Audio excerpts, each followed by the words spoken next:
Um, let's see. Ha! Nice one. I never expected it.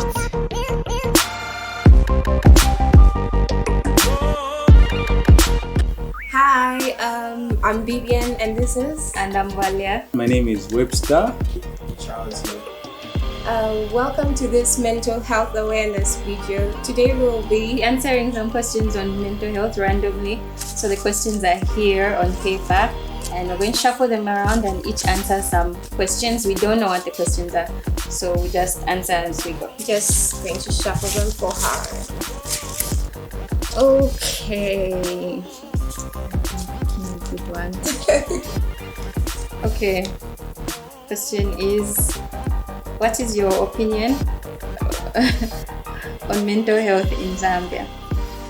Okay, so I think Zambia is definitely taking a step in the right direction because we're starting to hear more talk about mental health. There's Mental Health Day. There are more people getting involved. Even just making it so important in medical school rotations and having people go there to expose people. I think it's a step in the right direction.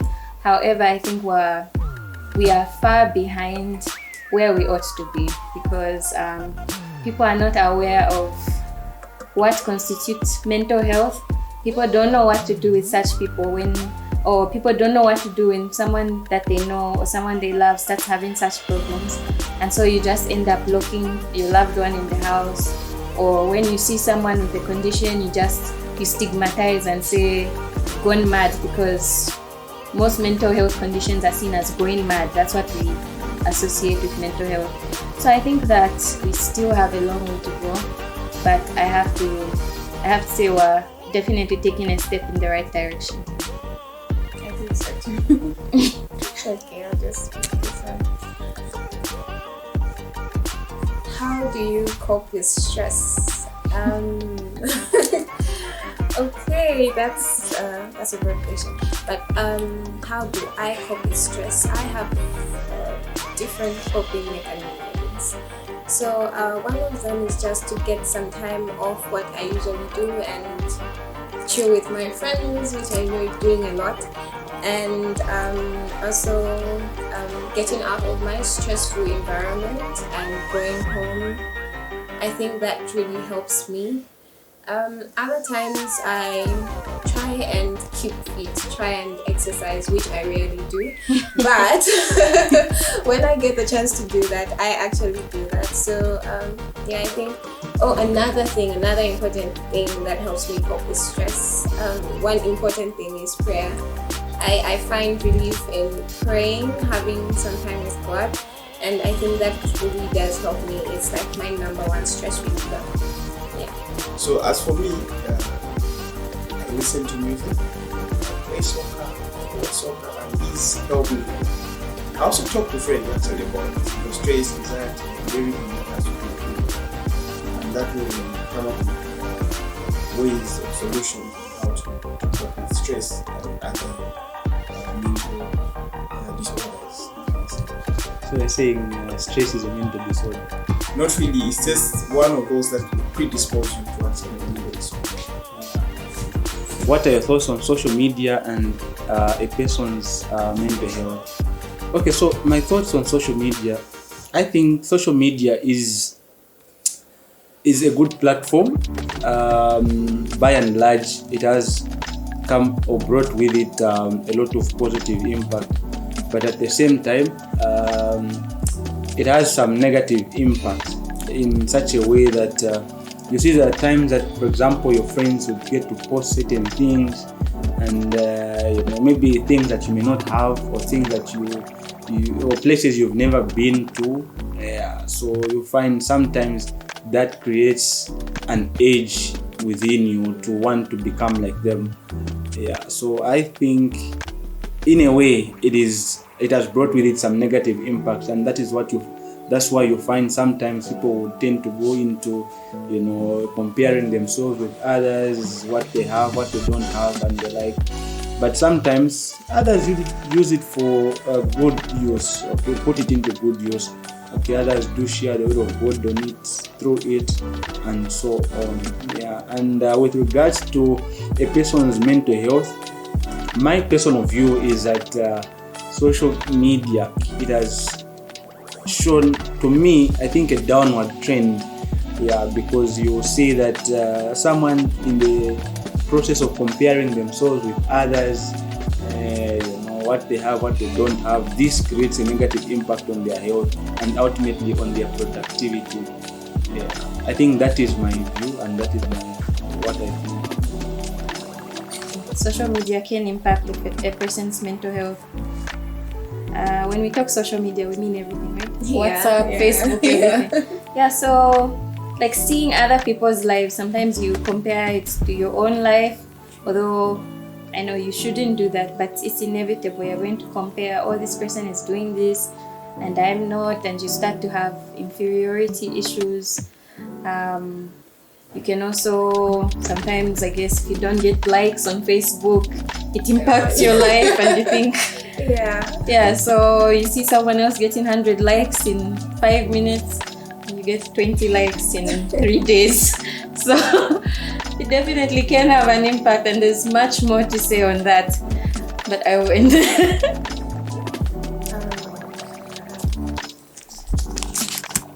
Let's see. Nice one. This one is what are some of your phobias? I have a lot. I have a lot of phobias. One of which is okay, I have, first I'll start with the simplest one. I have phobias against insects. I hate insects. I'll go screaming and someone's like, no, it's just something small, but then like for me it's like the whole world is falling down. So that's number one. The second one is I have social phobia. I have social anxiety. Now it's a bit tempered off, but before I couldn't even associate with people. Like it's easier for me to talk to people now, but I have trouble going out in crowds. I would usually choose places that have less crowds. Like, you know how campus has lots of places? I'll choose routes that have less people. And also, I hate crowded places, like going to places like town. If there's another option, I wouldn't go to such a place. I hate marketplaces because of social phobia. I had a problem being around people, but now I think it's tapered off because of the people I hang out with. So those are two types of phobias I have. Yeah.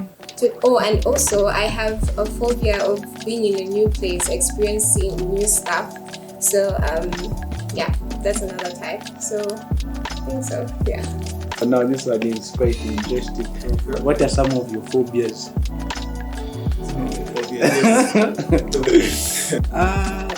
Just yesterday I was telling one of my good colleagues, female colleague that is, of course, I'm afraid of heights. Yeah. And she was laughing at me, but it is true. Heights for me is apart from that, being in a social place, interacting with people, I've got no issues. But for me, take me to some high places, I'll be having serious palpitations. What happened when you went to cafe? It was tough. It was really tough. But I don't know how to get over it, but I hope heights for me is one of my favorites. This one. Question is, what would you say to someone going through a mental health problem and are finding it hard to seek help? This one's really difficult because I've actually been there. It's really hard, but I think what I would say is that you're not the first person to have the condition, and you will not be the last.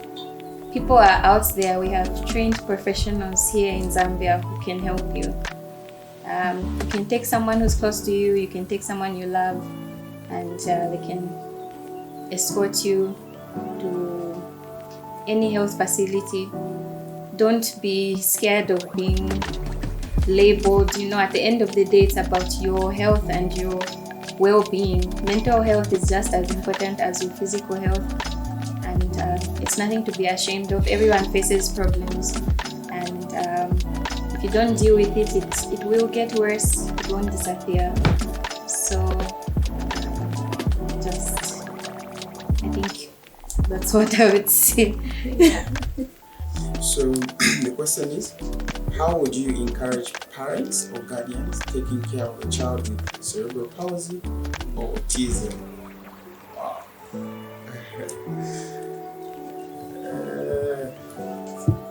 Okay, so I think the most important thing is these are very sensitive patients or sensitive children, I would say. And you as a guardian or a parent, you really need to exercise a bit of patience with them. And also, I would encourage them to involve the community, not only the community and the family members, but these are patients that would bring about depression in parents. So at least if you involve a family member or maybe the community, this is where now at least you have help. And then these are patients that will also require direct contact with the health facility. So if you stay near a clinic or a health center, you have to involve the nurses, you have to involve the doctors or any other health provider that you can get in touch with.